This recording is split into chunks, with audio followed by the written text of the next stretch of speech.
And convicted murderer Scott Peterson returns to the courtroom today in the latest legal fight to clear his name. The now 51-year-old will attend the hearing virtually from prison, where he's serving a life sentence without parole for the 2004 murder of his wife, Lacey, and their unborn son. Do you remember this? I'm sure you do. Peterson will be armed with a team of lawyers from the Los Angeles Innocence Project. They are pushing for DNA testing of items gathered in the original murder investigation and missing evidence. Well, joining me now on Morning in America is Markie Geragos. He's a high-profile trial attorney. Probably looks a bit familiar to you. He led Peterson's original defense team, and he joins us now. Good morning. Nice to have you. Good to be with you. Thanks. Can you bring us up to speed here? Give us the nuts and bolts. It's the third of a series of hearings. What exactly is going to be covered? Well, it's interesting. Today, there could be a number of things, but I think most intriguing could be if the prosecution reveals that some of this new evidence, which the LA Innocence Project has turned up, has already been tested or was destroyed, and what they made of it, when they turned it over to the defense, if at all. And we may get some answers this morning. So I'm, as you can imagine, I have more than a passing interest in this and have thought for going on 20 years that Scott was wrongfully convicted. So I'm rooting for fact that some of these things will point in another direction. Yeah, well, now everybody wants DNA now that the technology has changed, right? But you say, look, there was overwhelming circumstantial evidence, yeah?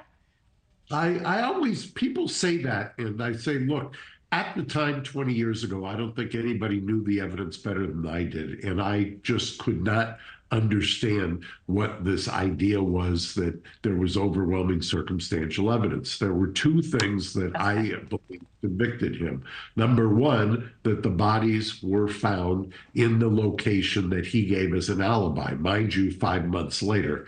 And number two, that jurors did not like the way that he acted afterwards. So both of those things, I understand, I get it, that, I'm not naive as to how powerful that can be. But to my mind, there was nothing that showed you when this would have occurred, how it would have occurred, where it would have occurred. And absent those things in a traditional case, this should have been a not guilty. Okay, well, tell me, what is this LA Innocence Project? Like, what is it exactly, and what's their argument? LA Innocence Project was formed a number of years ago, and I think was state-sponsored assistance. And what they have, I think, and I'm speculating here, but I think it's based on some of the facts surrounding this, that when the writ of habeas corpus was filed, that there were things that had been discovered in the 20 years that the prosecution had not turned over. One of which is the van that you're showing on the screen right now that was apparently burned out and found a day or 2 days after she went missing. There was also a mattress in the back of that van that apparently has got DNA on it. Now, going back 20 years ago, where DNA was compared to today is light years. In fact, Lacey Peterson and Scott Peterson's case, this case that was tried 20 years ago, was the first case in California that dealt with what's called mitochondrial DNA. So now, fast forward 20 years, we have much more robust DNA techniques. And the argument by the Innocence Project is test it to see what we've got. Where is it? Where is the evidence?